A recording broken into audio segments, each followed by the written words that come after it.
school counselor. Welcome back to the School for School Counselors podcast. I'm your host, Steph Johnson. Glad to be back here with you for the 100th episode of the School for School Counselors podcast. And this is huge. You'll hear me say this again later in the podcast episode, but I never in my wildest dreams imagined we would still be going this strong this far into the podcast. And I have you to thank for that, our listeners in the podcast world. And I just can't wait to jump into this very special episode. For this 100th episode, I invited members of my School for School Counselors Mastermind to come cuss and discuss all things school counseling. We are going to dive into some really hot topic issues, no holds barred, nothing held back. And you're going to hear really some great insights, some great perspectives on our work. And we're going to call out a few of the elephants in the room, a few of the things that nobody else really seems to be talking about, but we think are really big deal. So without further ado, I'm going to step back and jump into the recording that I made with my masterminders just a few short days ago. I hope you enjoy.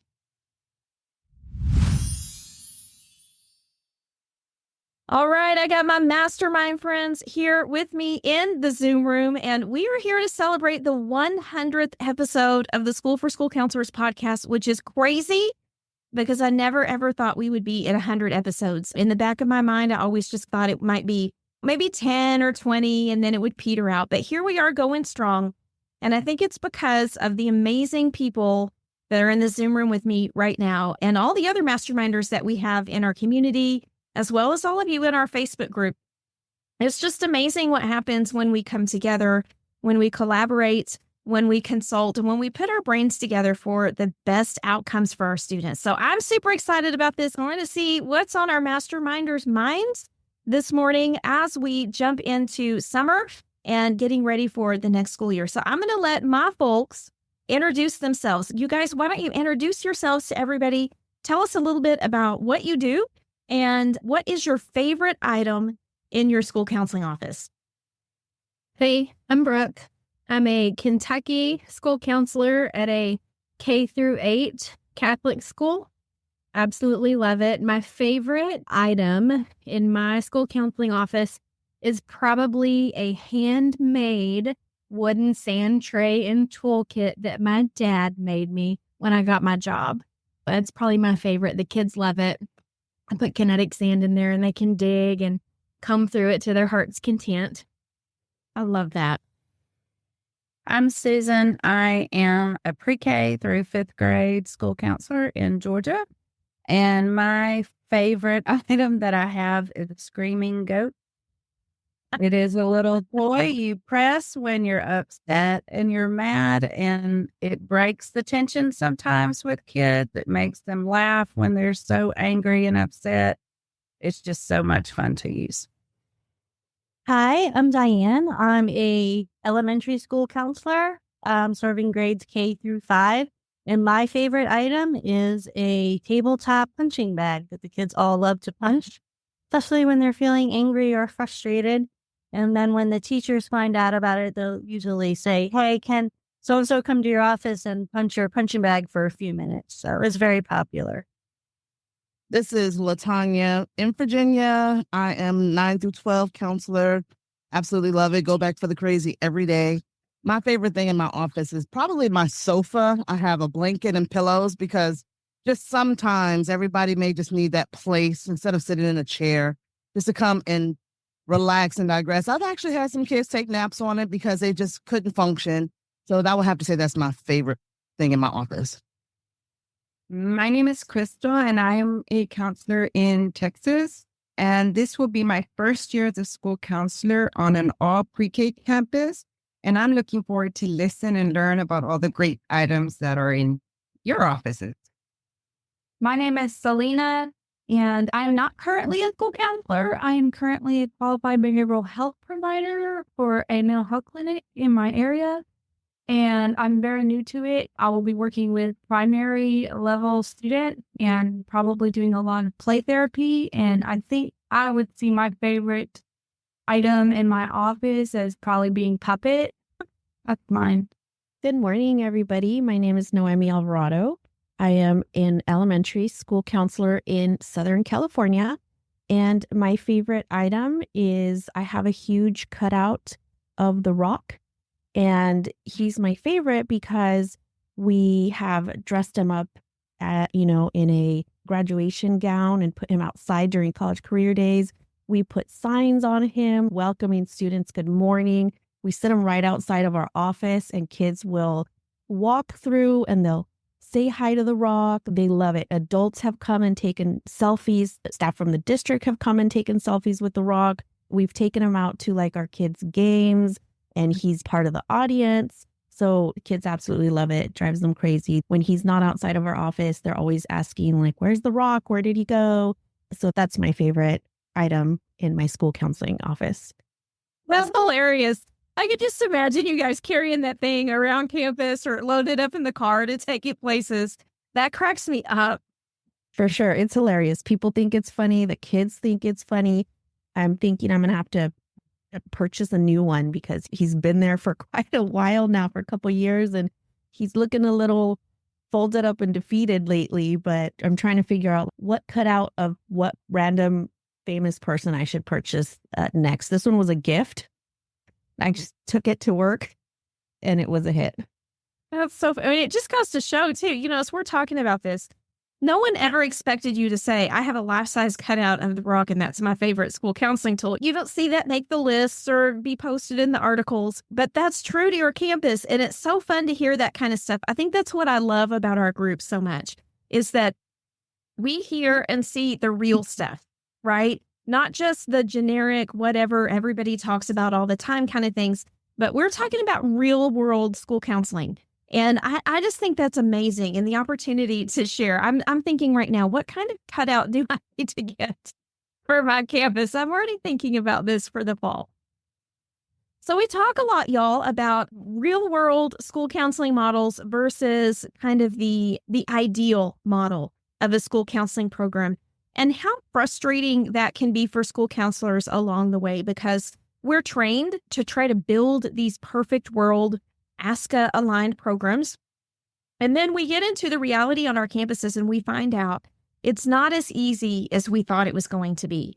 And sometimes that feels really frustrating, but I'm interested to know, as you see it, can you rate the state of school counseling according to the ASCA national model? So what I mean by that is, how well as a whole is our industry implementing the national model, or how realistic do you feel it is? 1 through 10. Just shout out a number at me. 4, 5, 5, 4, 3, 4, You're at 4, 5, 5, 4, 3. Probably 4. All right. Halfway to maybe not quite halfway is what I'm hearing. And definitely, I think I feel the same way. I think that the national model is a great goal to strive for, but I do think that there are some pitfalls along the way. I think it's very difficult to master. And I think that we have a lot of school counseling programs that have not been given the foundations to be able to meet what is being expected of school counselors. So my next question is a little bit more personal, but have you ever had a time when you felt like, dang, if this is what it's supposed to be, I don't know if I can do it? This is Latanya. I would have to say yes. And it was not until I heard one of your podcasts where the elephant just lifted off of my chest to say, okay, so I'm not the only one thinking that I'm going crazy, that this is unattainable. So it's been able to change my mindset to do what I need to do, and that it's going to look different to every campus and every program. And even though we're striving for the ideal, to give ourselves grace to say, you're doing your best. As long as you know you're implementing the things that need to be implemented and staying ethical and moral and everything, keep on going. This is Myra, and I would have to agree with Latanya 100%. This is my 3rd year at an elementary site, and I'm learning as I go, but I felt overwhelmed my first year thinking that I have to do all these things, and there was no way I could do all those things and service the needs of my campus. There was no way. What my students needed was not ASCA aligned. So I agree 100% with Latanya. I'm right there with you, Latanya and Myra. And I would have to say, too, you said this was your third year. I'm in my 20-something year. And I've told Steph before, I wished so badly I'd had this validation and had this viewpoint of all of ASCA a long time ago, to be able to give myself that grace a long time ago and be okay with it. So, yes, thank you, Steph. So I think I'm in a pretty unique position. I did my internship in a public school here, and I could tell from my internship, which probably had a pretty similar caseload to most of you all. I think we had 800 to 900 kids, well over the ASCA recommended 250 to 1 ratio. And I could tell when my mentor was busting his behind for months doing testing and 504 stuff, I was like, I don't know how he's doing as well as he was in serving the kids when he's expected, and all the counselors in the district were expected to do all of these extra things that were not ASCA aligned duties. Now in my job, which is probably about as close as you can get to the ideal population and caseload size and job expectations to provide an ASCA aligned program, it's still hard. It is still hard with 200 kids and no testing duties to make sure you're able to carve out the time to meet all 3 domains for every single child across all grade levels every single day with parental and community and district input and all of the things. It is so overwhelming, even as a counselor coming from an ideal school, in my opinion. I love it. I wouldn't go anywhere else. It's still hard to feel like you can't live up to that. So I would totally agree with all of you. So at the district that I work at, we've been very lucky that our district did lower our ratios to 250 to 1 the last couple of years. And I completely agree with Brooke. I'm one of 3 counselors on my campus, and we applied for RAMP a couple of years ago, and we did not get it. I remember how difficult it was to not necessarily implement the program. We were doing all the things that we needed to get done. The amount of paperwork you have to complete was insane. We were working over the summer. The new year that came, we were working on paperwork for the previous year and the paperwork for that year. And so there was a lot of just overlap. It was a lot to do. And then when we didn't get it, we felt extremely defeated. And it was very difficult to go forward from there that school year. It was really hard.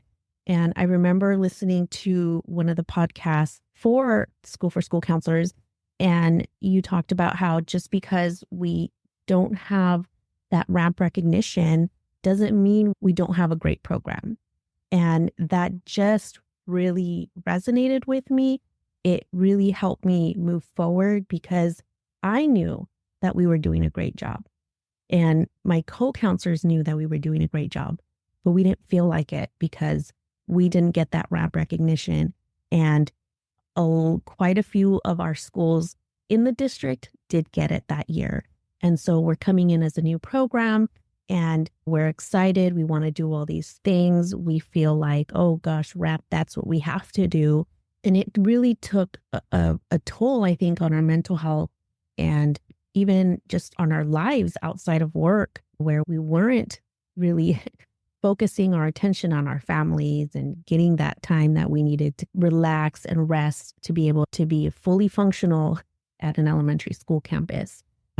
We always credit our significant others and our families for really standing behind us through that process, because we know that it took so much from us. And with that said, we are actually planning on submitting our RAMP application this coming October, but we are in a whole different mindset, I would say. We are doing our paperwork. We've done it throughout the year. And all 3 of us are like, what? when we get there, starting the school year, if that is just something that's taking too much attention from our students at that moment, from our families, then it's just something that it's not worth it for us to do at that moment. And we're okay not doing it and putting that aside and moving forward with our new school year and making sure that we're 100% there for our students and that we're there for our families, that we are there for ourselves as well. I love that. You bring up a really interesting point, which is you strive and you work and you toil away and you're trying to build these programs. I know on my end at my campus, from time to time, I'll get super motivated and sit down and think, maybe we can make this work. And just the sheer amount of time that it takes to walk through all the documentation, all the paperwork to figure out what would be required. And I always have the thought in the back of my mind, if I could be out with kids right now, I could be serving students right now instead of shuffling through this paperwork. And while I realize all of that has its time and place, and this is definitely not meant to dog any programs or say we shouldn't be striving towards those goals, but there is a piece of that I think that you've touched on, which is it's really difficult to get all of those things done, get all those ducks in a row and get them out the door while still trying to keep things running on your campus. And I think that's true for school counselors in general, too, with these national models. Do you guys remember the Wile E. Coyote cartoons? And he would inevitably run off the cliff and he was trying to climb the air, right, to get back up to the top, and it would never, ever work. I think a lot of times that's how we feel in our programs. We feel like we're just trying to climb the air to get where we're supposed to be. And we know deep down in our hearts, we're not going to get there. So what do you do to take care of yourselves in the meantime? How do you maintain your perspective in your day-to-day work? How do you take care of yourself during your workday? I think being intentional about finding a community that gets it is very important. A lot of school counselors are the sole mental health professional in their building. I am the sole mental health professional in my building.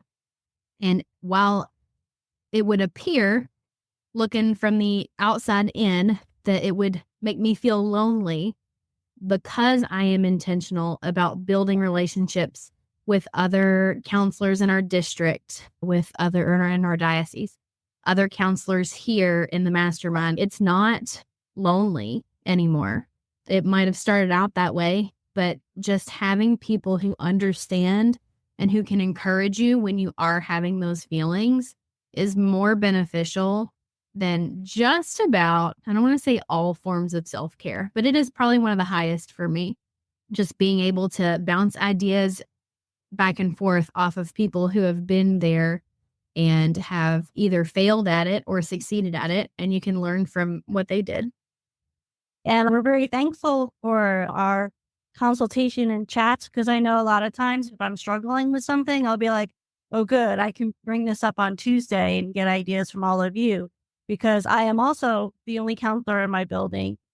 And a lot of times, even though my past field supervisor is available, he's not available because he's always so busy. And so if I'm knowing that I have a place to come where we can vent and talk through things is really, really helpful. At least it is for me. One thing, just on a practical day-to-day when I'm feeling discouraged, that I'm trying to do, I don't always do it, but I can be pretty hard on myself and focused on what I need to get done or haven't gotten done and all of that. It's that I'm trying to just take 3 to 5 minutes to write down what I did do today and what I did accomplish today. I did talk with that student and help them through something. I did talk with that parent. I did talk to that teacher. So I did do a lot and give myself a little credit, encouragement for that. And then the next things will come and it'll be okay. And that helps me too, just to not stay as overwhelmed as I typically can be. I know for me, one thing that I do similar to Susan is I have a happy file. So any like notes of encouragement from teachers or from staff or from kiddos or parents, I save those and I put those in a file folder.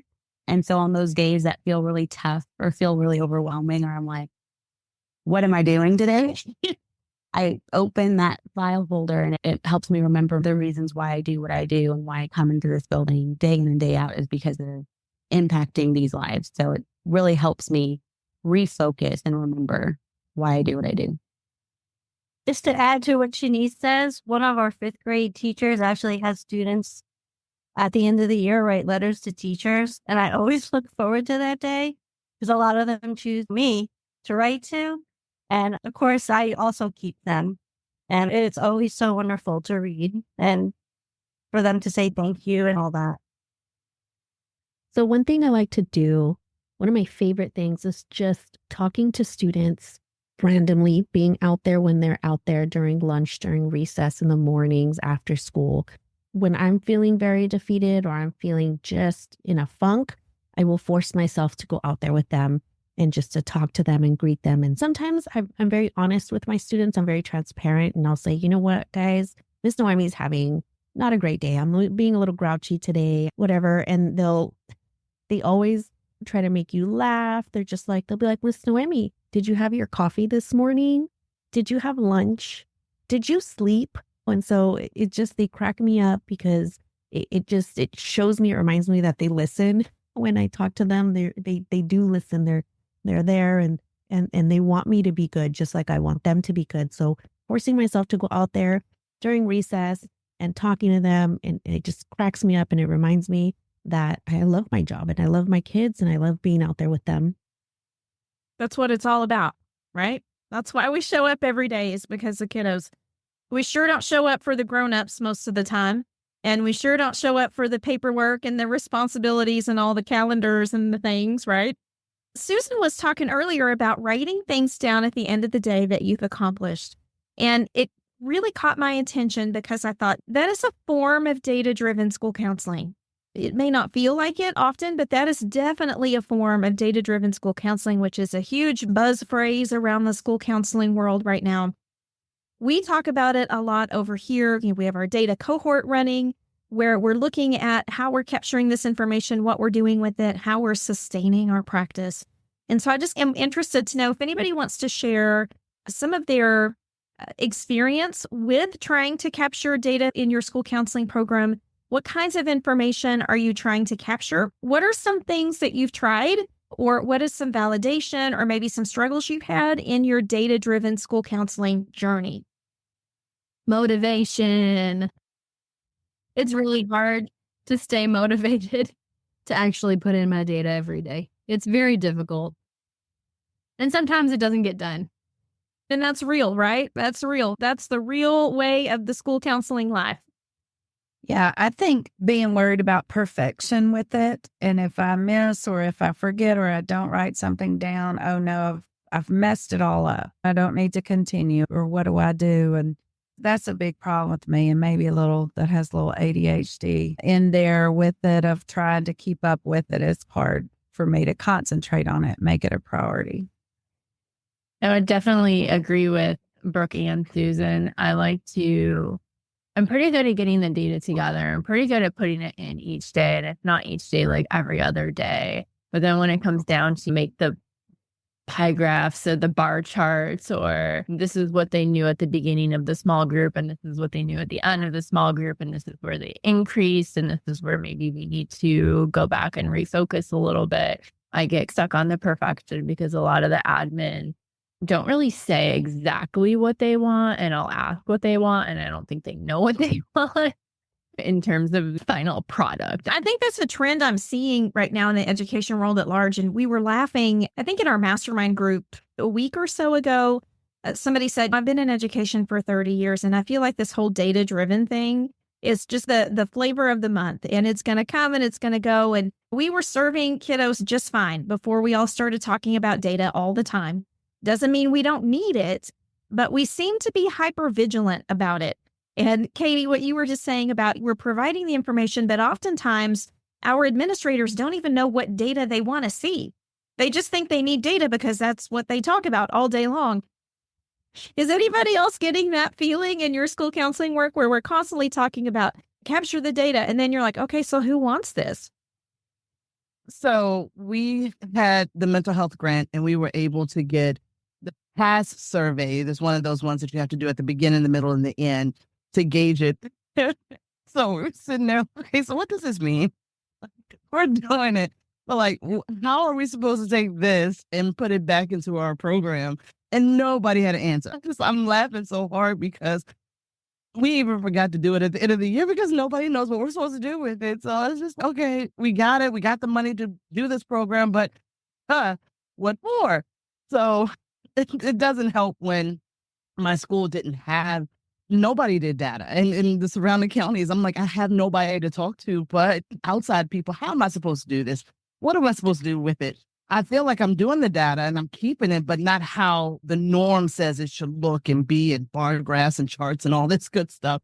So I'm laughing because I just don't know. I'm doing something, but I don't know if I'm doing it according to the data. I feel like my admin specifically is really good about, I don't think she wants any specific data from me. She just wants to know that if I make a decision, I can back it up with why I made that decision.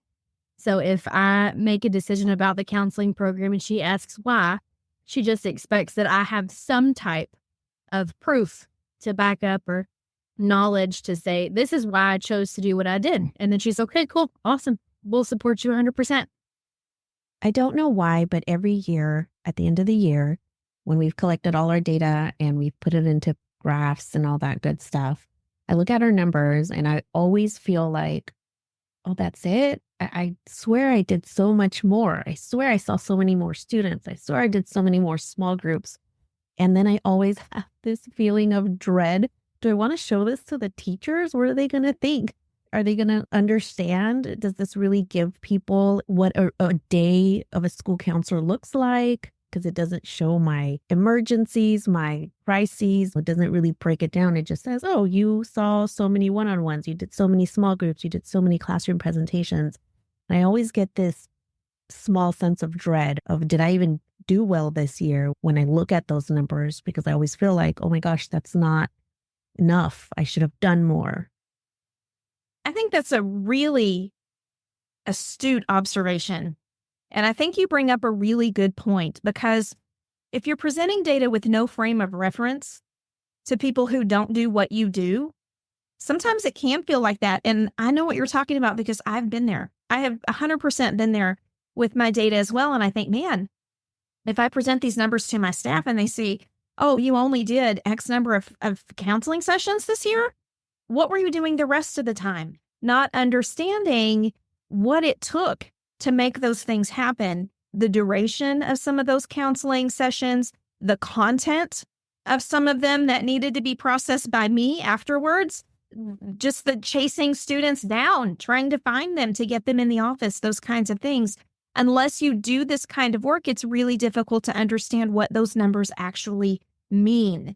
And so do you think that maybe we've taken the data initiative a little bit too far in school counseling, or do you think we're headed in the right direction? I think we could stop where we are. I don't think we need to go any further. If we stop where we are, maybe dial it back a teensy bit. I wouldn't go any further, though. I think districts are more concerned with how many assessments are you doing, how many students are in crisis. I think a lot of districts use data to advocate for us. As far as, like, I know in North Carolina, we were just recently able to take off testing. And now they're looking to get us out of the rotation and to get us off 504s. So I think some of it is very important so that we can get things taken off our plate that don't belong there. But I think, like, my teachers are less interested in what I do all day. And that's just a feeling I get. Like, I don't think they are interested in looking at yet another email. Sometimes it feels like we're collecting it just for the sake of collecting it, just to say we have it. But I will say, too, like, we've had a success story in the mastermind here the last couple of weeks with one of our members who collected some data and was able to really stand her ground on an issue on her campus where she would not have been able to do it as well otherwise. So there are some benefits for sure. I'm going to keep collecting my use of time data for sure.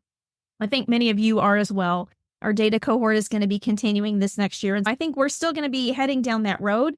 But like most of you, I think, we've got to be mindful of how we're using it and not just willy-nilly. Let's grab all the stats all the time for all the reasons and not know what to do with it after that. Speaking of not knowing what to do with things, I want to open a hotbed issue, okay?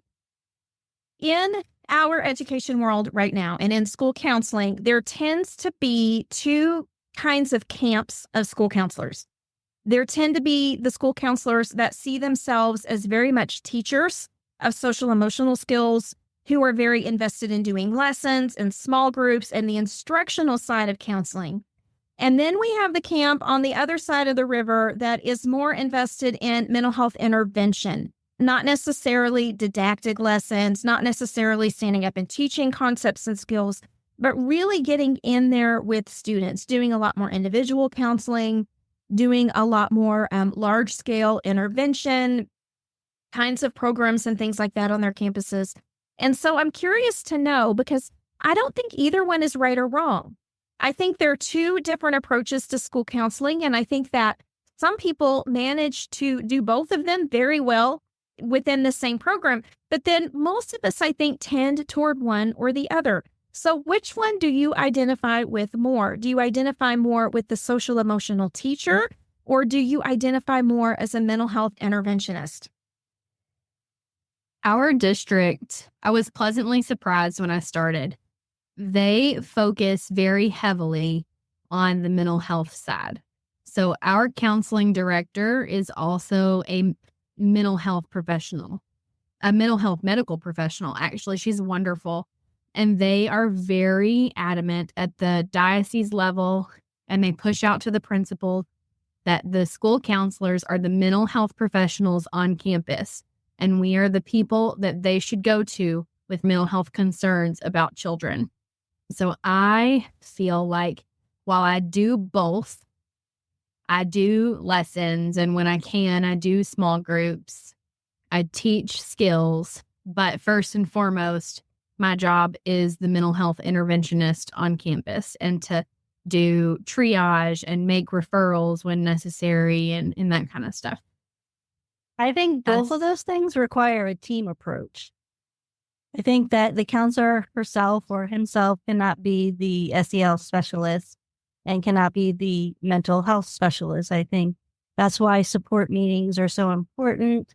And that's why teachers need to supplement your lessons with lessons in their classroom, look for those learning opportunities, those teaching opportunities, and use those as opportunities to have class discussions and do those circles, restorative circles themselves within the classroom, because it can't fall directly on one person. I think that would be impossible.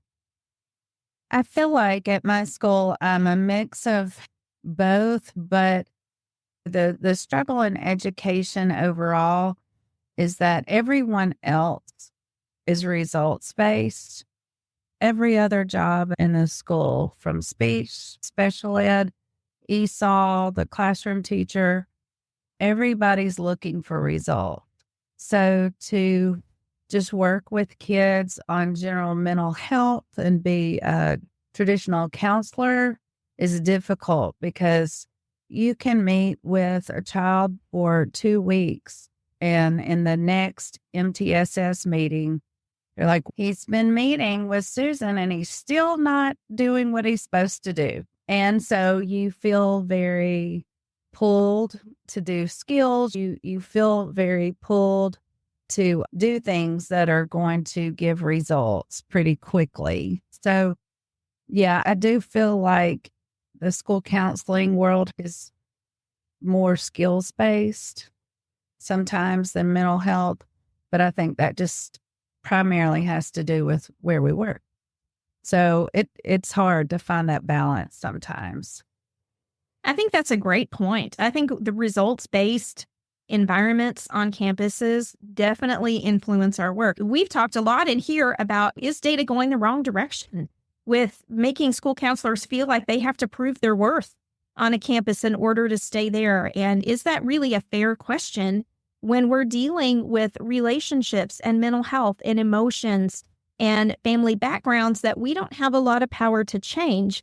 It'd be great if we had our magic wands in our pockets and we could just show up and wave them and get evaluated on that, but that's not how people work. And so would it be better to really take a little bit of the focus away from the data-driven work in school counseling and instead focus it on recognizing the expertise of school counselors and what they bring to the table? I'm seeing that as one of the biggest barriers to school counseling, and especially meeting the ASCA guidelines, is that there are so many principals out there that just don't understand the job. I know I tried talking to my principal about I want to become national board certified and ramp, and she's, what is that? What is that? So you're constantly having to explain things to them and advocate for your job, and it gets to be exhausting sometimes. All right, y'all, we've gotten into a lot of weeds, a lot of mud about our work, but I know that deep down you love what you do because you're here. You're here with me geeking out about school counseling on your own time because that's what we do around here. And I'm interested to know, as we look toward wrapping up this podcast episode, what is the number one thing that has been the most helpful to you in your school counseling journey so far? What is the belief, the rationale, the resource? What is something that has been most beneficial to you along your journey? Supportive admin is like no other.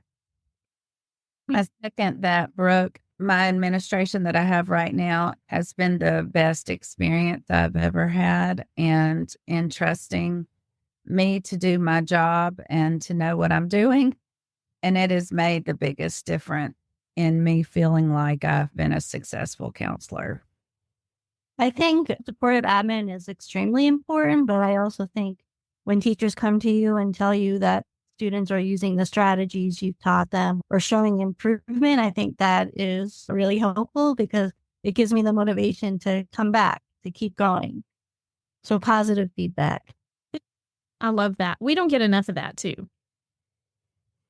Because I'm not a school counselor yet. All I can say right now is this is my support. It actually has already built in me the confidence that I can do the job once I get in there and do the job. It is intimidating, feel a little bit, and it's scary to know that there's a possibility that you won't have this support from your admin. But just having this, just thinking about this and having this, if I do get a job as a school counselor, is such a comfort. I can go into this job now knowing how to better position myself to get that support, as I would know better how to build those relationships and advocate for my role and get there. I love that. Thank you, Selena.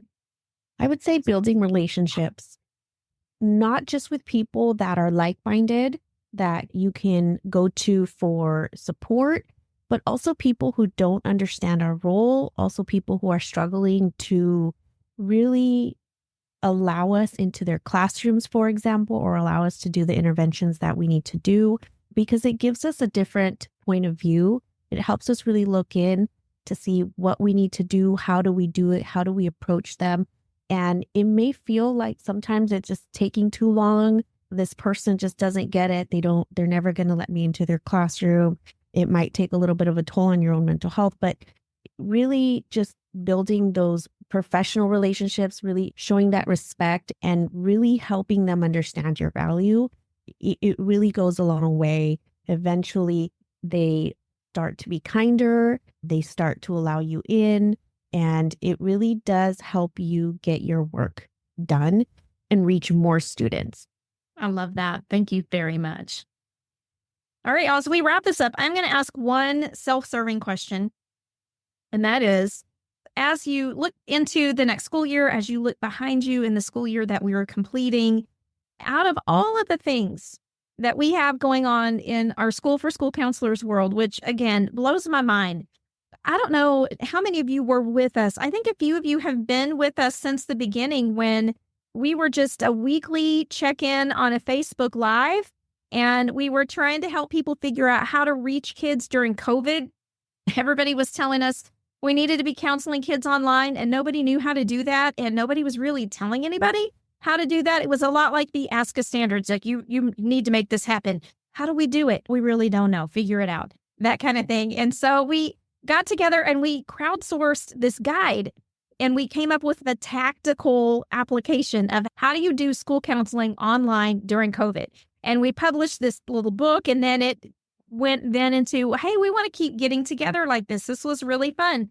We like collaborating together. And it just kept growing and growing very organically into what we have now. So now we have our School for School Counselors Facebook group. We have our podcast, which still blows my mind. We have our School for School Counselors mastermind. And inside the mastermind, we have monthly master classes. We have weekly support and consultation chats. We're building an amazing community in there. We have data discussions cohorts in there where we're talking about data. We have special events like today. We have a special event coming up tomorrow. Lots and lots of stuff going on. And then we're putting out content for everybody. We're putting out our free planners. We're putting out our must-haves guides and those kinds of things. So with all of that, considering all the things that you've seen come out from our direction, what is your favorite thing? What's the favorite thing that you've gotten or been a part of so far? The consultation chat, they've been really helpful for me. Reading stuff for me is a little different than talking about it with people. So it's a lot better, but I like all your resources too. And the job has been great. So great. But I like all your resources. I've been through quite a bit of them.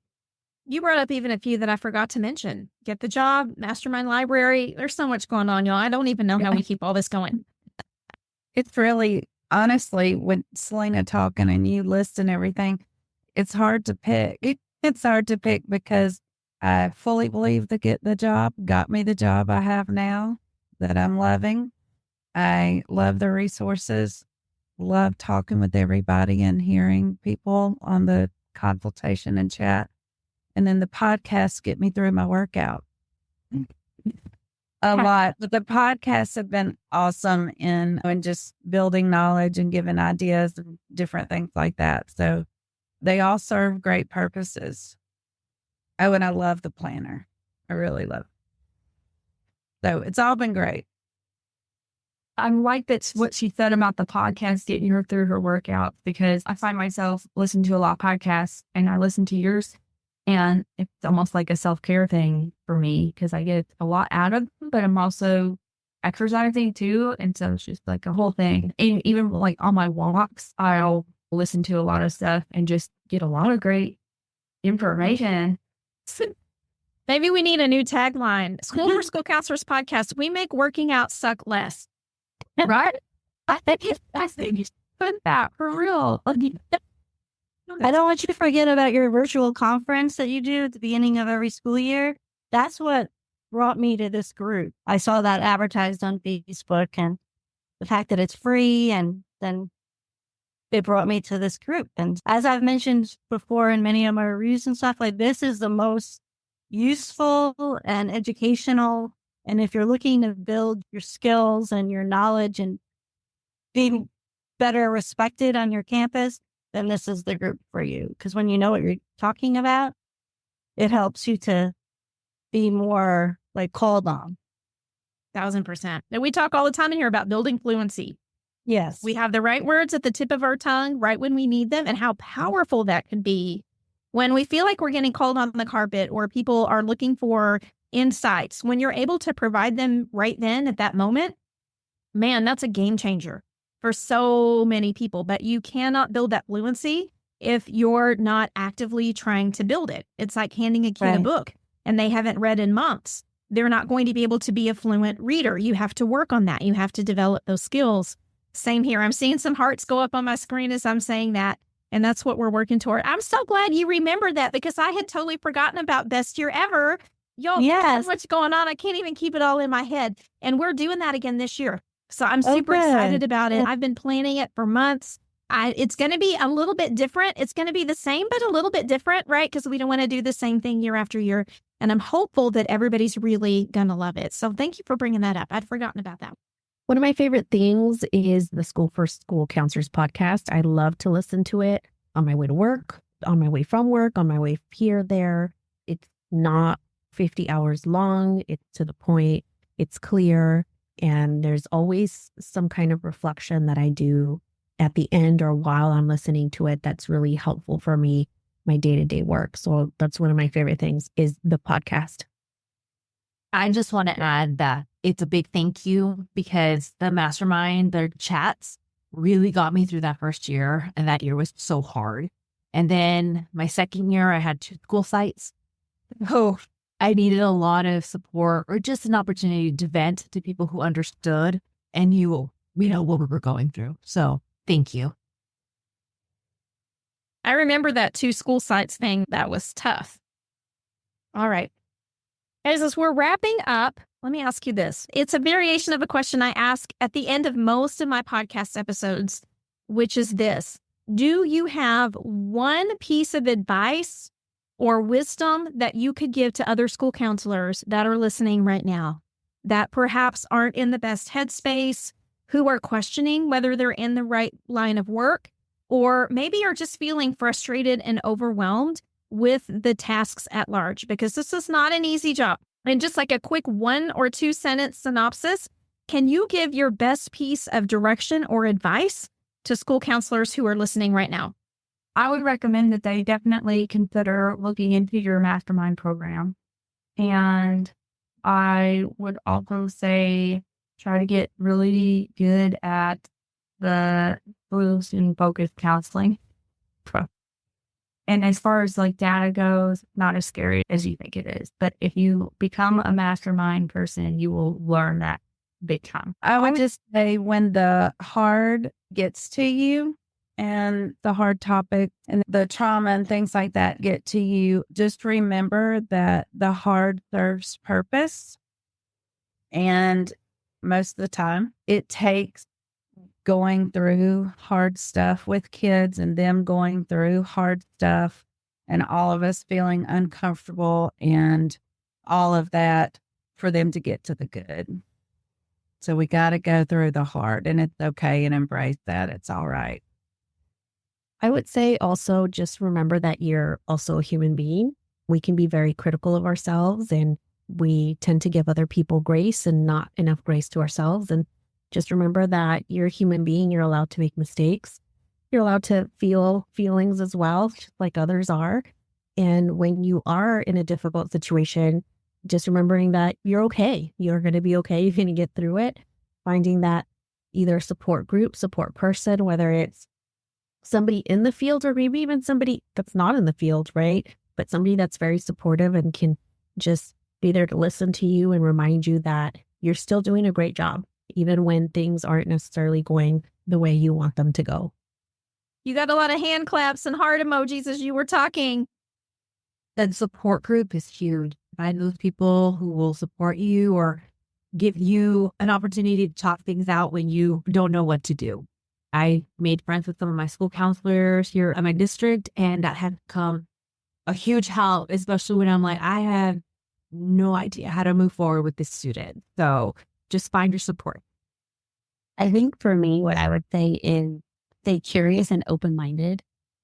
I know for me, sometimes it can get really hard feeling like you're having your nose to the grindstone going and doing all of the things with students and families and parents, but just keeping that sense of wonder, keeping that sense of curiosity open helps you become a better counselor. And I know that has been the most helpful for me as I've grown in this profession, is just the more curious I am, the more I'm able to support the people that I work with.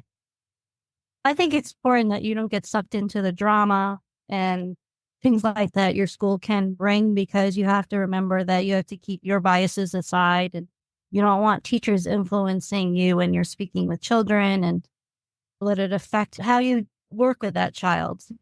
So we've got some great advice coming from our school counselors, and I am so thankful and so grateful to my mastermind members for joining me.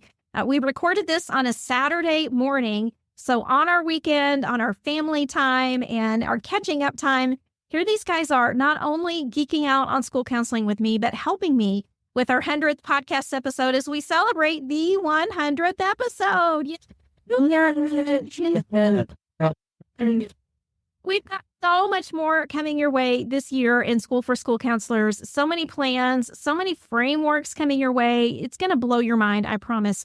We've been deep in development for a year and a half now for some of these things, and I can't wait to show you.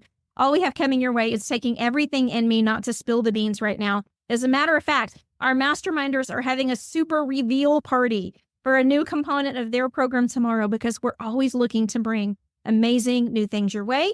But we're going to wrap this podcast episode up, because I'm sure we have gone extremely long with this one, but I think it was so fascinating and such a good conversation. I just could not bear to stop it. So I will see you guys in Mastermind. I'll see you tomorrow, or I'll see you soon. And thank you so much for being here to help me with this podcast episode. Bye. Bye. Thank you. Bye. Bye.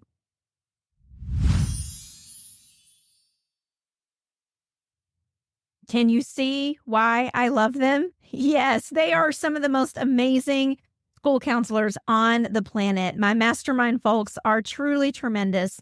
And I'm so glad that you got the chance to listen to a little bit of the way that they speak together, the way they talk and respect others' opinions, but don't always have to agree on things. And again, I'm just so thankful to them for joining me on this 100th episode milestone of the podcast.